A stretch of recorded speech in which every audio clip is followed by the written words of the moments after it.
KettiL is gonna be here today. We're gonna make some food and have a little conversation. But this is not a recipe episode. We're just gonna hang and talk like a regular conversation, you know? I'm gonna be doing the food making. KettiL's gonna be doing the telling me about his life story. Stay tuned.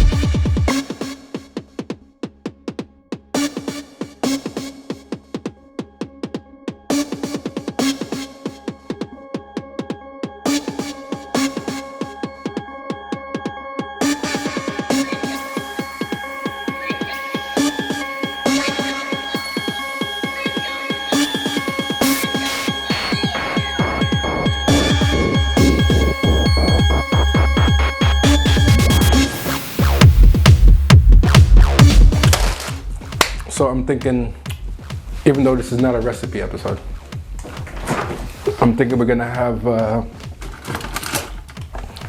some fish burgers. All right. Like when I first came to Stockholm, there used to be this place in Slussen. Oh, yeah, the herring place. Exactly. Yeah. I used to love that place. So I'm gonna make my little herring burger, and we talk a little bit.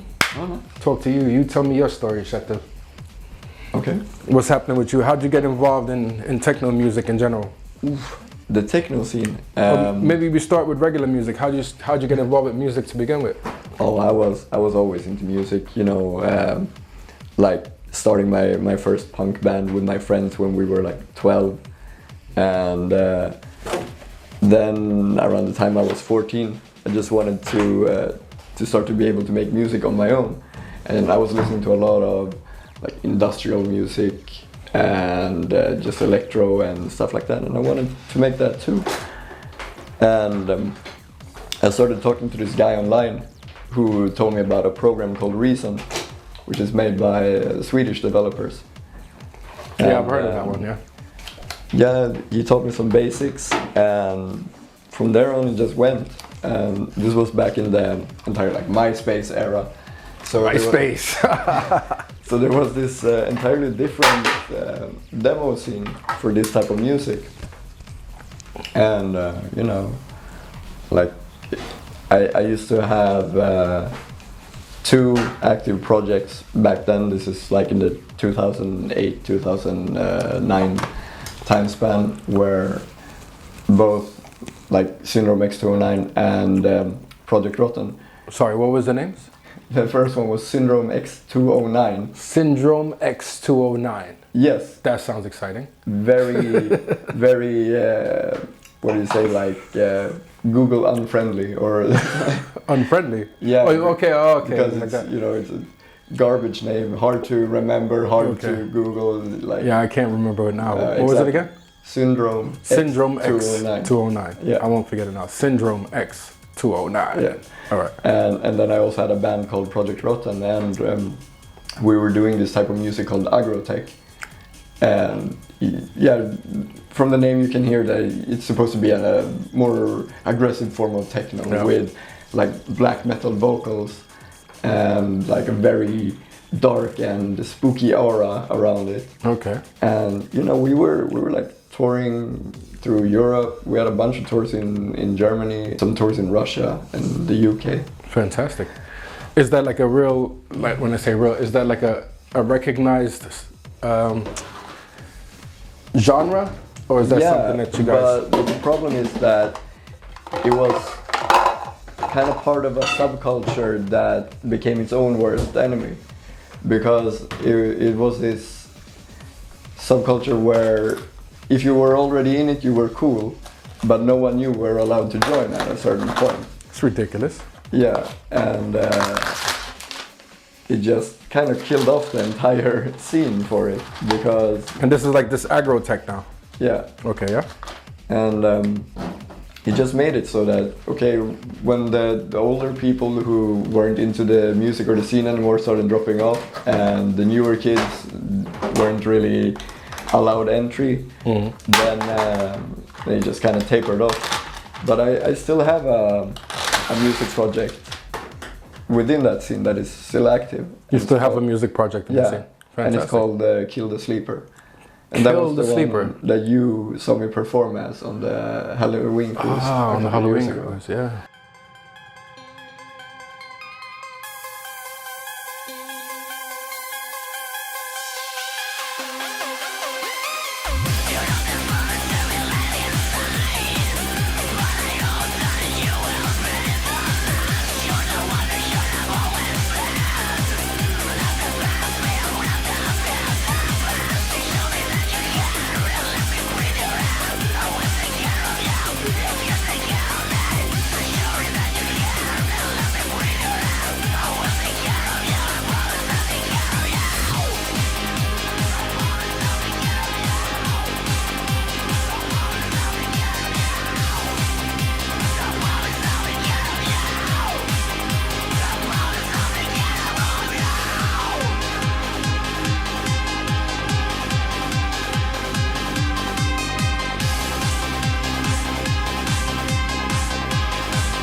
Yeah, so I've been making, electronic music for 15 years. Fantastic. And then, like, what is it now? Almost 2 years ago, I decided that there was too much great techno that I liked that no one was playing in the Swedish techno scene. So I just, gave it a shot. And I asked a couple of guys if I could come and play at their events, and then I got a gig at Bronx. And then since I started DJing techno, I also wanted to produce more traditional techno, even though I'm not making traditional techno. I have a hard time getting away from the agrotech sound, I guess. What's the difference between agrotech and regular tech? Agrotech is actually more melodic. Okay. Like it has some elements that are almost trance-like, but it's still like very intense, and it can have like structure like techno. Okay. And how many years did you make this type of music? Oh, Agrotech, I'm still making it. Oh, that's right. You said that you have that project. Yeah. Wait, Syndrome. No, that was my old one. One more time? No, that was my old one. My current one is Kill the Sleeper. And that's not agrotech. That's agrotech. Kill the Sleeper is agrotech. Yeah. But Syndrome 209 was agrotech. Did I get it right? Yeah. Yeah, X209. X209, god damn it. When I'm producing techno, I'm actually using my own, given name. Oh, KettiL. Yes. Yeah, that's a very unique name. I've never heard anyone with that name before. No, and I've never met anyone in real life with that name before. Really? Yeah. What does it mean? It means helmet. Helmet? Yeah, but it can also mean a kettle, because you could, take off your helmet and put boil it in over a fire and boil water in it. Wow. And that's where the word kettle comes from. Really? Yeah. Fantastic, I didn't know that. Your parents are fully Swedish and all the rest of that stuff? Yeah. And I don't know, I guess you call my parents nerds. Really? What do they do? My mom is a doctor in microbiology. Oh, wow. And my dad just decided to switch from an entire life of working in offices to driving trucks. In the US, so he's a truck driver now. In the US? Yeah. He was watching too many road movies. Yeah, exactly, or ice road truckers or... So, hold on. Your dad was working in the States as a truck driver? Yeah. For how long? He's been doing that now for the past year. Uh-huh. Did he used to be a truck driver in Sweden? Or? No. He used to work for Ericsson as lead network designer something. Wow. And I don't know. Then he just decided to first move to the States and buy a gas station. For some reason, and then when he got bored of owning a gas station, he decided that he wanted to become a truck driver. That's and crazy. Spend his golden years trucking through the States to see the sights. Now that I think about it, that's kind of cool. Yeah. I assume your parents aren't together anymore. No. Okay. It's like, darling, I'm gonna go trucking for a few years. I hope you're still here when I get back. No. My dad hasn't been living in Sweden since I was like 3 years old. He first spent a couple of years in Brazil. So, oh yeah, please. So we went there to visit him, me and my brother growing up, and you know we did these like long car trips from Sao Paulo all the way up to El Salvador. Was the place. And El Salvador is a country, right? yeah, that too, but it's also a tiny northern coastal city. Part of Brazil. Yeah. Cool. And after that, he moved to Colombia, where he met his current wife. Colombia. Yeah. Okay. So. But, Colombia. Colombia. Okay, there are also other things in Colombia. yeah. There are also very high altitudes and very hard to breathe. Yeah. And That's why they started with the cocaine. yeah. I Was know. to help them in the breathing. Altitude sickness. There it is. In the mines and stuff. Post Colombia, he went to Venezuela, and when I was about 15, I ran into some trouble in school, and I was sent off to Venezuela for about 6 months. So I spent most of 9th grade just studying from abroad, and that meant that I was mostly hanging out at this mall where I could play Dance Dance Revolution all day. What's that? You know, that dancing game where there are like those arrow pads that you have to step on? That's the real thing? Yeah. I think I was a little bit too old when that came out because I always thought that was just something they made for the movies. I didn't know that was... No, it's a real thing. Oh, really? I was playing it daily. Like that was my workout. So you had to stand there and do all this? Could you hold on to stuff? Was it that one, or did you have to like free dance?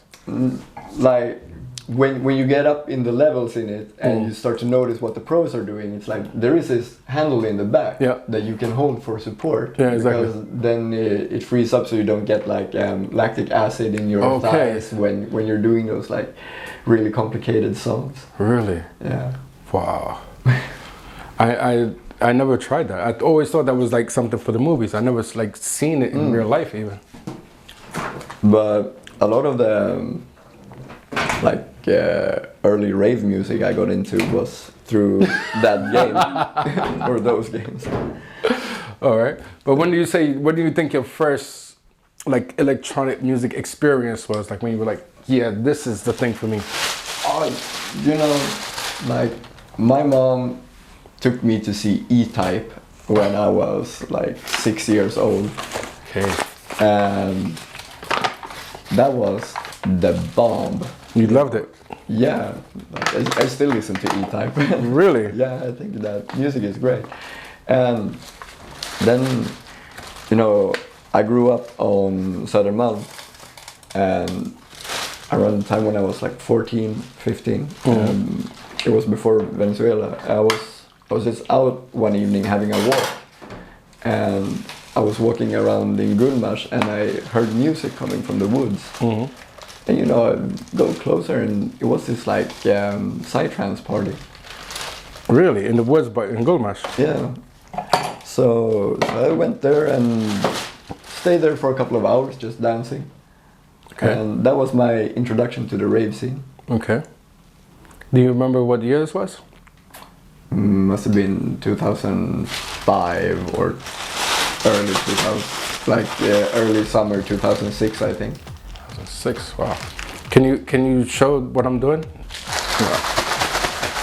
Good. Sorry, I didn't mean to interrupt. No. But I am trying to make dinner after all. But you also don't want people to see your recipe apparently. No. My recipe. Secret. Can I ask a question What's that? to Kjetil? Yeah. Sure. So how good did you get at those games with dancing? Oh, you know, I was the top like 5 names on the high score list. What? Like a pro. Yeah. You knew how to hold the handle in the back. Yeah, in that mall in Caracas, in Venezuela, I was the fucking king of Dance Dance Revolution. Are you got any projects coming up or anything that you're releasing or something like that? I am working on putting out a few more tracks as KettiL, which are gonna be techno, and they're gonna be a bit more angled toward the traditional like hard acid techno sound than what my previous stuff has been.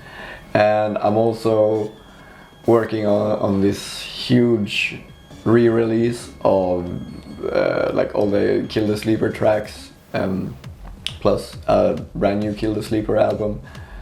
And aside from that, I'm working together with James Lawrenson to put out a new season of our podcast, Meet the DJ. Yeah, how's that going? How did that go? I mean, I know you guys are on a break right now, but Yeah. how was that? You know, it's always fun. It's very like the entire planning around it is very relaxed. And aside from that, yeah, you know, working on some featuring tracks with some other producers, maybe thinking about signing with a label that has shown some interest, but Cool. but I always liked the like self-releasing and just not having any stress or Yeah. anything like that. Yep, you go at your own pace, do what you want to do. Yeah. And well, aside from that, I don't know. I always have some project up my sleeve, and who knows, I might be playing at some events soon. You have been playing recently, right? No, but we don't talk about that. Okay. I've been playing. In all this time that you've been playing and doing all these things, Yeah. what would you say has been your favorite gig? Oh, I would say like the Pride event that Bronx put together last year, 2020, which was not a public event with not a lot of people.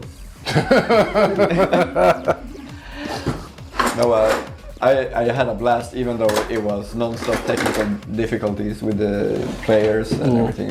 It was just really fun. Or when I played in Thailandia, Yep. because that was like, you gave me a great shot, and I really appreciated it. Yep. And it was this night where it really made me feel like, okay, I want to keep doing this. All right. So I remember you had limitations that day because I said it had to be like more chilled out music. Yes. Yep. So you challenged me to play house, Yep. and deeper house at that. Yep. Yeah. It was good.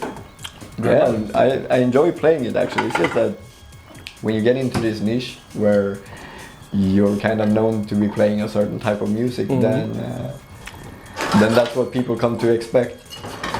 Exactly. Well, it would be good if people came and expected the unexpected. You know what I mean? Came and was like, I know this person's a fantastic DJ or a good artist, so I'm just gonna see what they have to give me tonight.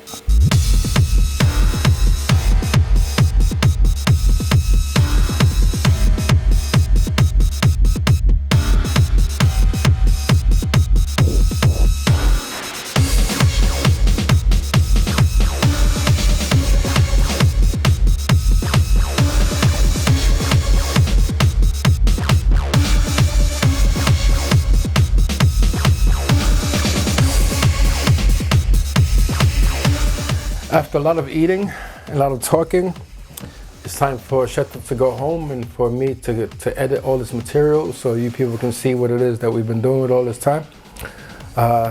Thank y'all for watching, but even more importantly, thank you for coming by, bro.